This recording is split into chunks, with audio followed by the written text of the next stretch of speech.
No, I got it. You got it. Good, good. Thank Okay, you. great. So I am going to launch into a brief presentation of the report. I'm very eager for your thoughts and reflections and questions and clarifications, but also input and ideas about how we can build on this or key messages that emerge. So I'm going to, it's unfortunately a long-ish report, but I'm going to try to present it somewhat succinctly so that we can discuss the aspects of it that resonate the most. So I'm going to share my screen. Okay, great. Hopefully you can see this. Okay, great. That's the cover of our beautiful new report released last Friday. I don't need with all of you to really lay out much of the challenge, but I just want to highlight a few key motivating factors for us.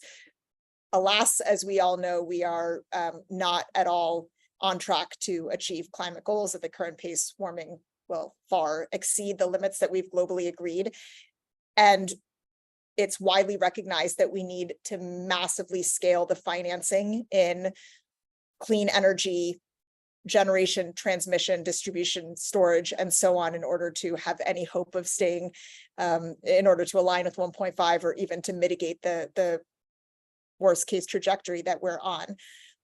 A lot has been written about the financing that's needed. I just highlight in particular that that it's not just that more financing is needed. There are acute gaps in developing countries, acute gaps in financing for adaptation, loss and damage, and so on. So this is against the backdrop of the massive financing that's needed around the world, and in particular sectors, geographies, aspects of climate finance, and so on.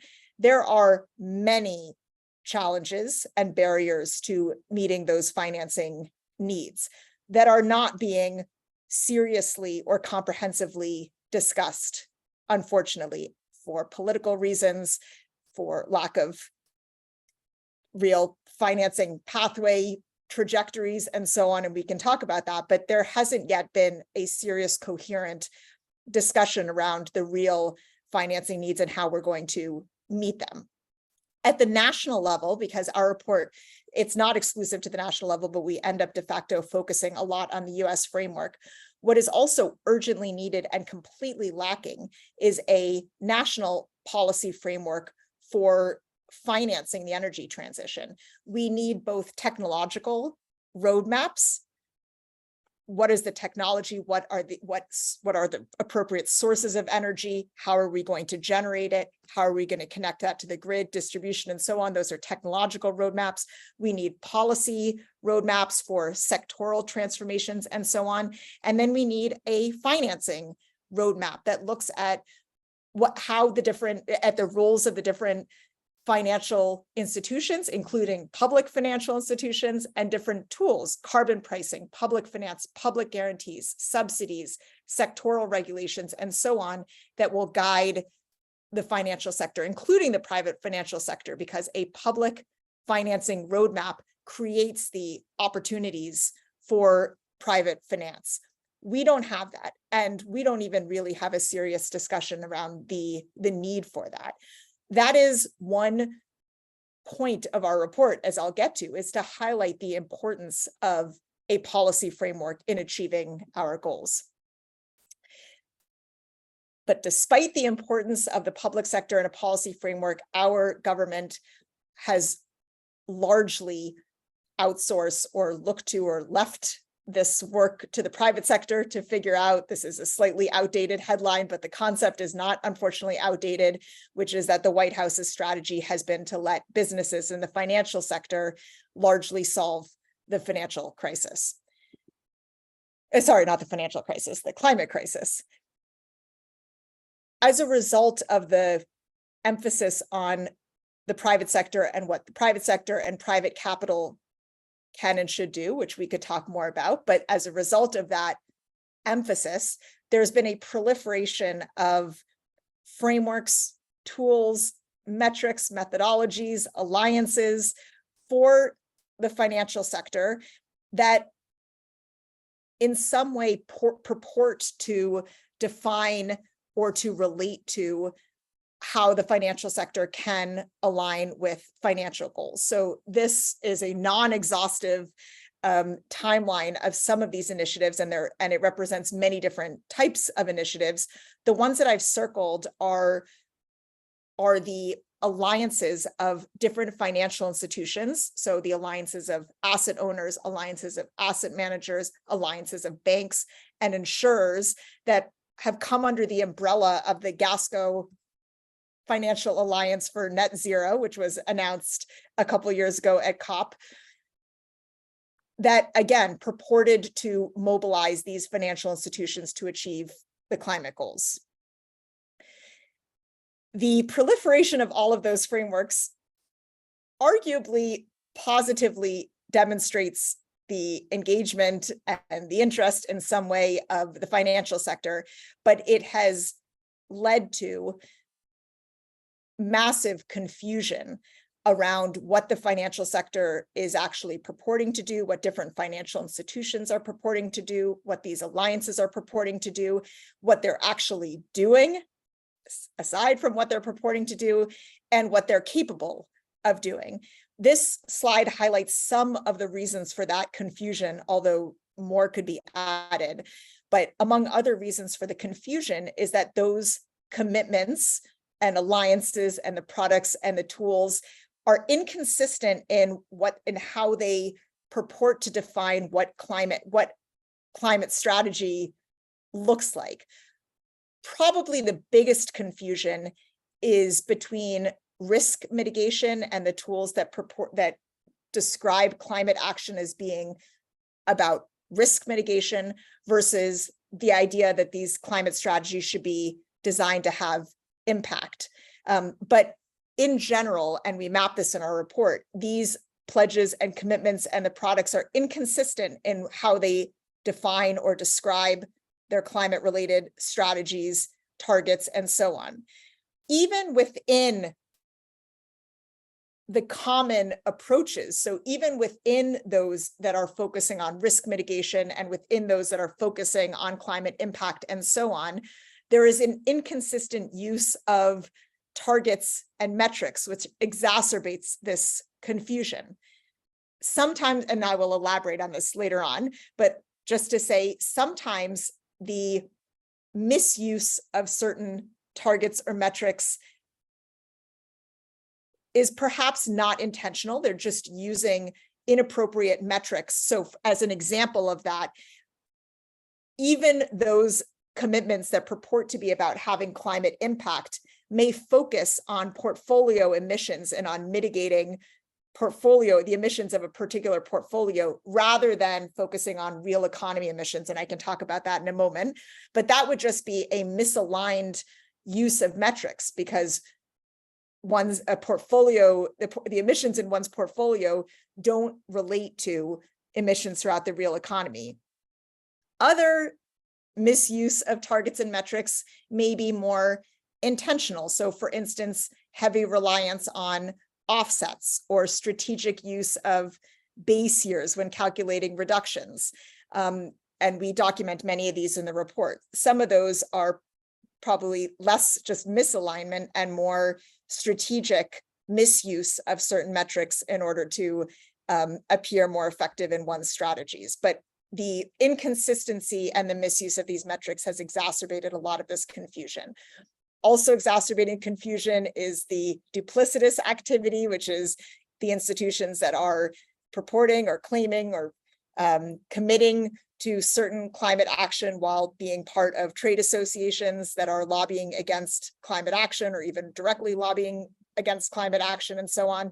And then underlying all of this is a lack of accountability for following through on any of the commitments. And again, that is regardless of whether the commitments relate to risk mitigation or to having impact, there's very little accountability across the field for actually meeting one's targets. And there's what's called the next management problem, that a lot of commitments are being made when the targets are so far in the future that current management makes these pledges with the expecting that it's or knowing that it's going to be the next management's problem to actually realize them. Within these alliances that in which financial institutions have joined as members, those alliances also have no accountability mechanisms for their members. So there are no consequences for members that join and then don't adhere to even the guidelines or the requirements of those individual alliances. So this is the confused landscape into which we were coming. Our goals with this report were first to just bring clarity to this mess and to try to disentangle what the financial sector is claiming to do, what they are doing, how they're measuring it, the use of these metrics and so on, what these alliances are purporting to do, and so on. So a first goal of this report is to bring clarity to this landscape. We also wanted to emphasize the limitations of these types of bottom-up approaches. So the limitations of what the financial sector, of what private institutions and these alliances can do in the absence of a robust policy framework. Those are contextual pieces, but the focus really of the substance of the report is, once we have clarity over this landscape and in the absence of a policy framework, what can financial institutions do to accelerate climate goals? What would it really look like for financial institutions to take meaningful action to support climate goals? And overarchingly, a goal with the report is really to support a rigorous, robust, and informed and clear discussion among policymakers, financial institutions, and their stakeholders around the policy framework that's needed and the necessary set of practices and tools. So really, we hope that this report is a conversation starter.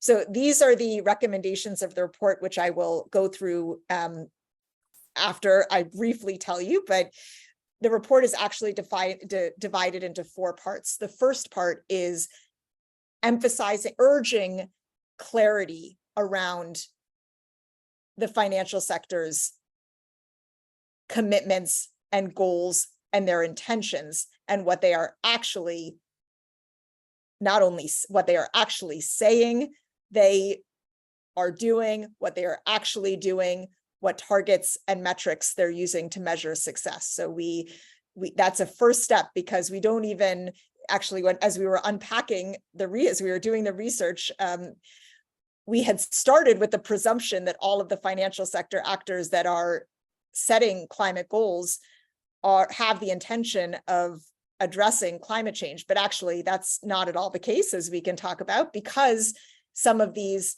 commitments relate to risk mitigation or finding opportunities and so on, and are not actually about having climate impact. You may have seen that Larry Fink, the CEO of BlackRock, when attacked by these anti-ESG shenanigans, he said, we at BlackRock, it is not our job to engineer any particular outcome. So he said, we are not trying to address climate change, despite having a net zero policy on their website and being a member of GFANZ, that alliance, the Financial Alliance for Net Zero. He said explicitly, it is not our role to engineer any particular outcome. Our role is to find opportunities and to understand the risks for our stakeholders. So we realize not everyone is even even when they've joined these financial alliances or have climate commitments, those don't necessarily mean that the financial institution actually intends to address climate goals. So our first recommendation, our first part of the report became to just be clear about what your commitment is, whether at the financial institution or the alliance. What is your strategy to realize that, to be able to determine whether the strategy fits the goals and the targets, and what metrics are you using to measure success? So again, I'll speak a bit more about each of these. Then the second part of the report is about what financial institutions that do purport to contribute to climate goals can and should do. So what should financial institutions do to having a meaningful impact? And here we really have 3 recommendations, which is to stop lobbying against climate action, given the importance of public policy in shaping the financial landscape, to shift the focus to new finance, because there's an overemphasis, as we discussed in the report, on finance that has already been issued, so on portfolios, for instance. So we urge a focus on on shifting the focus to new finance and ensuring that new finance is both consistent with the transitions that are necessary and supportive of those transitions. And I will talk a bit more about that. And then our third major recommendation is for financial institutions to use the influence and the leverage that they have with their financed entities. And this, of course, varies based on the type of financial institution that I will talk briefly about more. But this is probably an underused strategy among financial institutions to try to affect change. Our third section in the report is that across both the clarity over commitments and the targets and metrics that are used, as well as the meaningful action to actually address climate goals, there needs to be more accountability and oversight. That's both at the financial institution level, so that there should be more board oversight and engagement and responsibility for climate-related commitments, but also more accountability among alliances and the other membership-based groups for the financial sector. That could include, for instance, science-based targets and others, and we'll get into this, but that there should be more accountability across the landscape. Of course, all of this short of having real accountability in policy, which there also should be. And then the final part of the report highlights the continued gaps in our own knowledge and understanding that is necessary to address in order to support the recommendations in the report. So there continue to be gaps in methodologies, in an understanding of what certain sectoral trajectories should look like, or what transition pathways look like in certain trajectories, and what the robust policy framework should look like in order to guide this financing. So the last section of the report describes what those gaps are and urges the financial sector to engage collaboratively with other stakeholders in addressing those gaps. So let me briefly go back through those and try to add a little bit of depth. And I see questions in the chat coming in, but I can't read them while I'm sharing. So I hope I can look at those right after, and we can then have a discussion. So to quickly go back through them and add a little bit more depth. Again, the first part of the report is on bringing more clarity to the goals, targets, and approaches. This quote followed the announcement of this Glasgow Financial Alliance for Net Zero, in which Mark Carney announced that this alliance had mobilized $130 trillion to support the climate goals. So it was announced that $130 trillion had been mobilized in support of climate finance. What that figure actually represented were the total assets under management at the institutions that had joined as members of the alliance, not in any way the amount of financing that had in any way been leveraged or redirected toward climate goals. So it misrepresented really what the alliance was about. In the report, we talk about a few of the key areas of confusion in goals, in commitments, and in the target setting and the use of metrics. I mentioned the first already, which is that there's real confusion across the landscape about whether financial institutions should be focusing on understanding and mitigating climate risk versus oriented toward having climate impact. And I like to think about these two as a Venn diagram, because they are two distinct goals with distinct strategies that can and do have some overlap, but they have areas, important areas in which they don't overlap. So they are not the same thing.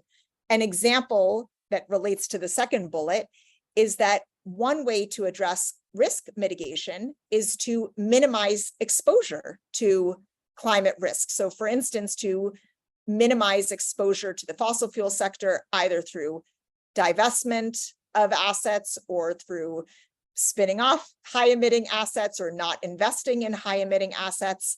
That can successfully mitigate exposure to climate risk, but it has no climate impact because divestment just transfers assets to another owner. And that can happen at the entity level with, we issued a report a couple weeks ago of some of the carbon majors that are in line with their climate commitments, spinning off some of their high emitting assets, but they are just selling those assets to other operators and owners, sometimes resulting in even higher emissions from the continued operations of those assets.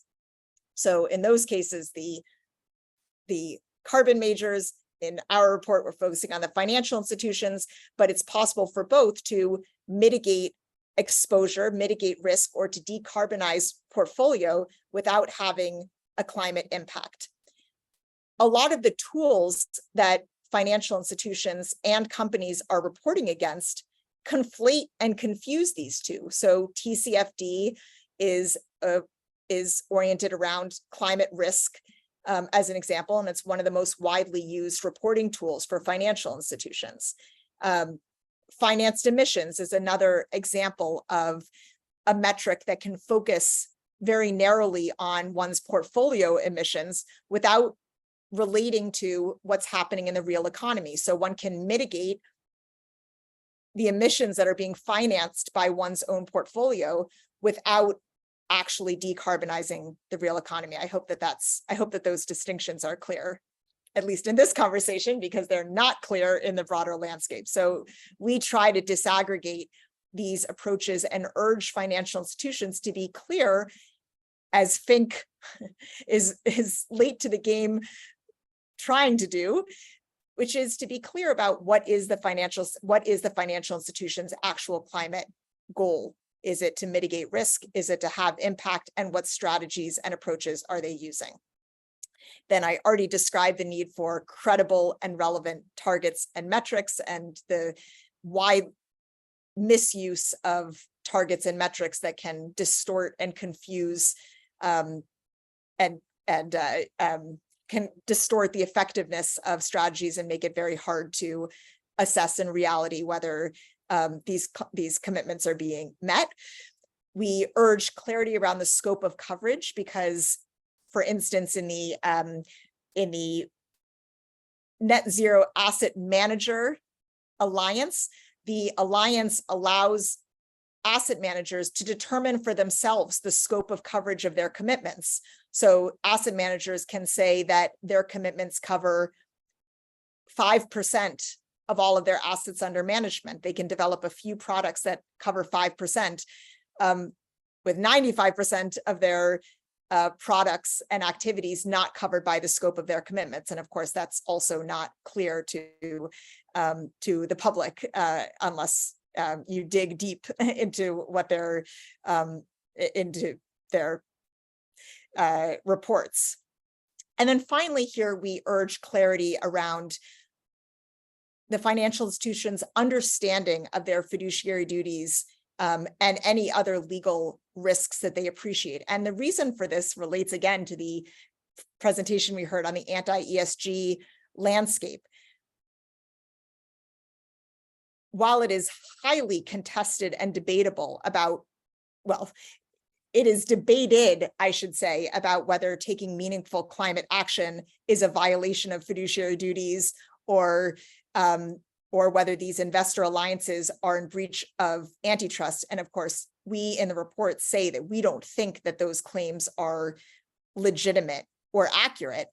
But if financial institutions believe those to be real legal constraints, then that should be understood, because that obviously limits the commitments that they are actually taking. If they think that that prioritizing climate impact over financial goals is a breach of their fiduciary duties, then that necessarily limits what they are even purporting to do. So here we try to say that there are no legal risks, but we also just urge clarity over how financial institutions understand their legal risks. The rest of the slides are a bit quicker, and I'll go more quickly through them. The second recommendation, again, recognizes the decisive role that governments play and calls out the financial sector for the fact that they have been a roadblock to climate action. We use here the research of Influence Map, which has done a really nice job of trying to track the financing and the engagement of financial institutions, especially through their industry associations and their engagements with policymakers that have tried to stop regulation. Of course, we know that the financial sector is one of the largest lobbies in Washington, most often vigorously opposing regulation of all type, but that includes both climate action directly and other sectoral regulation that would decisively help accelerate the transition. So we say the most important thing that financial institutions can do is to stop blocking climate action and to require their finance entities to do the same. Again, the next recommendation is shifting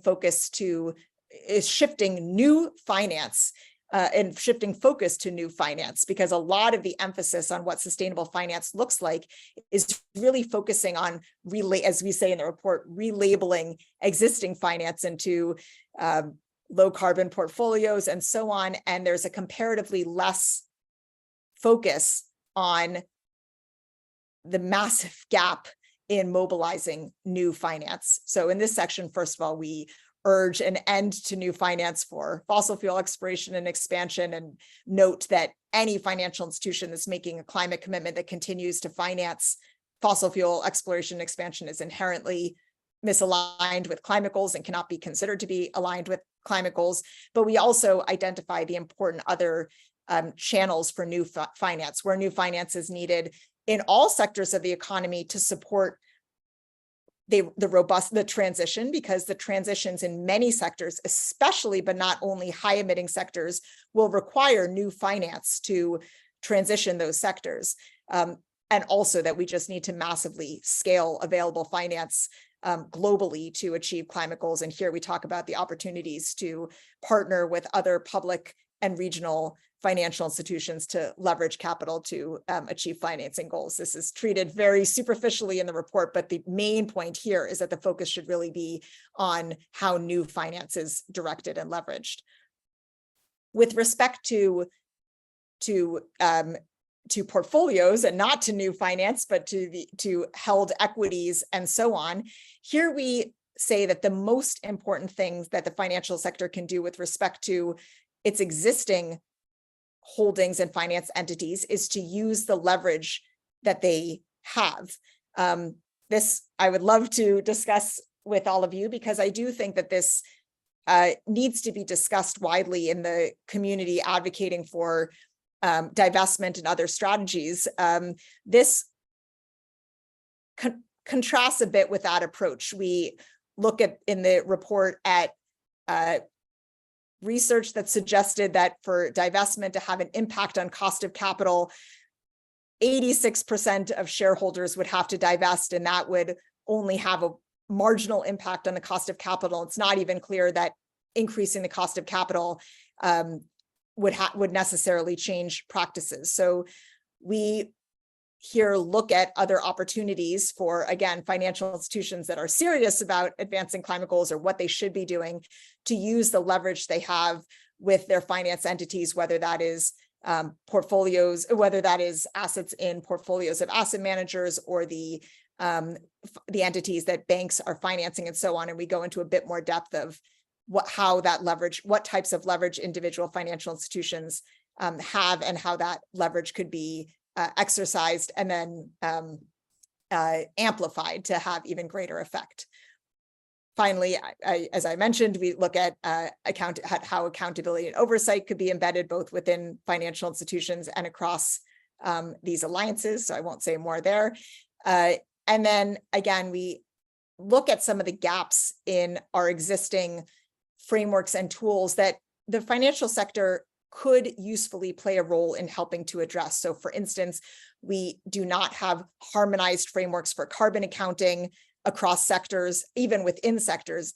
Actually, the global, the greenhouse, the GHG accounting framework, the greenhouse gas accounting framework that is the most widely used framework for carbon accounting by all entities, allows for 6 different methodologies to be used to account for carbon emissions. So it makes it very hard to compare, certainly among entities and among strategies and approaches, never mind to more meaningfully engage with individual entities or with sectors on their transition pathways. That's another project we've been working on at the center, is looking at the differences in different carbon accounting methodologies and how they could be harmonized to allow for more effective engagement. We also highlight the gaps in existing trajectories, both within sectors and broader financial trajectories, gaps in definitions, for instance, on the types of investments that could be considered really climate solutions. There's no consistency there, and so that allows for a lot of greenwashing and a lot of underinvestment in the types of investments that are really that are needed to achieve climate goals. And here again, we really believe that these can best be addressed through interdisciplinary collaborations with the private sector, with policymakers, with academics, and with others to address these gaps. This is my last slide, and just to highlight what I see to be the biggest risk of these financial sector net zero commitments and the alliances is the risk that they distract from the policy framework that's needed, and that the proliferation of these tools and commitments has created the sense that not only can the financial sector solve the climate crisis, but that they are working to do so, neither of which do I believe to be really accurate, and that it is lessening or distracting from the focus that's needed on the financial sector. And here's a quote from Larry again, who says that we're not even really going to need governmental or regulatory change because he's got it all under control. So with that, let me stop sharing, and really eager for your thoughts. Well, Lisa, first of all, thank you so much for the presentation. You've given us a lot to think about. Let me see if I can figure out how to, there you go, remove spotlight. Okay, there are a number of questions in the chat, and we'll get to a few of them. I think the first one that I'd kind of like to ask here, this is from Catherine. Could you please speak to the complications that the net zero goal itself presents for the genuine transformation of various critical sectors and the funding mechanisms that support them? It is a great question, and if there's a way, Pat, afterwards to share some additional literature and sources, I have a few that I would suggest, including some that we cite. There are many problems. Sorry, I be distracted by a daughter coming out of bed. Let me highlight two major problems that I see with the net zero framing. One is this sense that we can offset, the urgency of the climate crisis is to massively decarbonize the economy and to transition the whole economy in a coordinated way that is coordinated nationally and within domestic jurisdictions and internationally. The net zero framework is not conducive to any of that. It's not conducive to the coherent approach that's needed because it allows for individual approaches to determining what the individual pathway is. And it suggests that the pathway is a combination of continued operations with some offsets, which has been a massive distraction. Not just a distraction, it has been a major failure of the net zero framing because it has allowed for continued emissions in all sorts of trajectories, both in national frameworks and trajectories and in and in those of individual entities and sectors. So that hardly does it justice, Catherine. Let me share some resources with you, but I hope that addresses it a bit in part. And we do have a little bit on that in the report about the real framing of the net zero. And we adopt that language in the report because that's what the whole financial sector has adopted, even though absent that framework, we definitely would not have used those words. There was a question earlier about where and when your report would be available. I did put a link in the chat, but we will also send out that link as well as links to other resources like the ones Lisa just mentioned after probably tomorrow, frankly. Perfect. Let's see. There are a number of comments, but I want to try to get to questions. And Deborah Moore, who is one of the campaign leads for Third Act, has a question. Deborah, do you want to ask that live? Sure. Hi. Thanks. Oh, I was trying to turn my camera on. I don't know if that's working. Yes, perfect. Hi. Yeah, thanks for this great report. And I look forward to actually reading it. I have not yet read it, so there's obviously a lot in here that I'm absorbing. And I'm, really interested in how you're kind of poking holes at things and your slides about that they should, forward invest in good things and stop investing in fossil fuel expansion. And you also talked about accountability. And I think one of the frustrating parts for me in recent interactions with bank leadership at a couple of different banks is they tout, oh, well, we've got this, $1 billion, or $1 trillion in sustainability. And, oh, this is going to be great. And then, like, there was a whole recent scandal with Citibank in the UK just recently where their sustainability big bond turned out it actually went to increasing fossil fuels in the UK. And then similarly, oh, we're financing the transition and we are putting money into our clients to help them with their transition. But then you have no information about what percent of this big, huge billions of dollars of underwriting is going to transitioning to good stuff and what is still going to good old regular fossil fuels.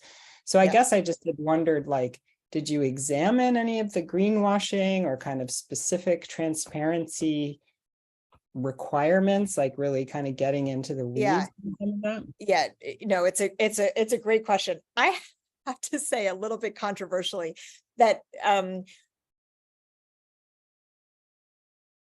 we need transparency, but I think that there's a disproportionate emphasis on transparency and disclosure because I don't think the problem is only transparency and disclosure, because they could be transparent and disclose terrible policies and practices. And I genuinely think that's where we're heading if we continue to focus a lot on transparency and disclosure without the other piece of what is legitimate and not just legitimate, by the way. Of course, it won't surprise you to hear that I think it should be what is legal and what is illegal and where is the cost and the liability of the investment. So that is just to say that with a lot of the discussion, for instance, around the SEC disclosure rules or pressuring financial institutions to be more transparent, which of course we urge in our report, I wouldn't stop there because, and I wouldn't overemphasize there because some of them are transparent about terrible practices. So even without the greenwashing, so to emphasize any portion of a financing portfolio that is dedicated, even if it were dedicated to real green activities, if there's a portion of the portfolio that is absolutely inconsistent, that whole financing portfolio should be considered inconsistent, as an example of why I think transparency is limited.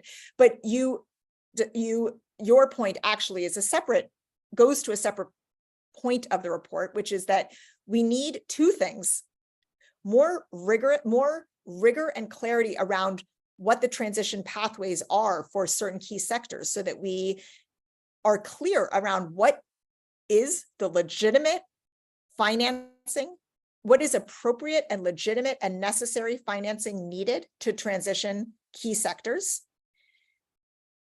And what are the appropriate instruments and ways to do that? So, which are two different questions. So there are some high emitting sectors that will need additional financing to transition effectively. It is one of the reasons I don't love the emphasis on looking at financed emissions, because if financial institutions are pressured to disclose just the emissions of their finance entities, they may be discouraged from real transition financing. So really financing those high emitting sectors that need financing in order to transition, which they do. And by the way, some of that could be managed phase out, successful, managed phase out, including just transition considerations of fossil fuels. So first question is, what are the legitimate financing needs for legitimate transition pathways of high emitting sectors? Because then we can decipher whether what is being financed is consistent with those trajectories. The second piece of it is how they're financing it, because a lot of the financing right now, there's massive definitional issues and end of use issues with, for instance, green bonds and climate bonds, which can be used, which are used opportunistically both by the issuers and by the purchasers to look like they're financing transition, but are really just giving capital to the entity with no accountability for how it's used. So there, I think the issue is more around the standardization of the financing mechanism and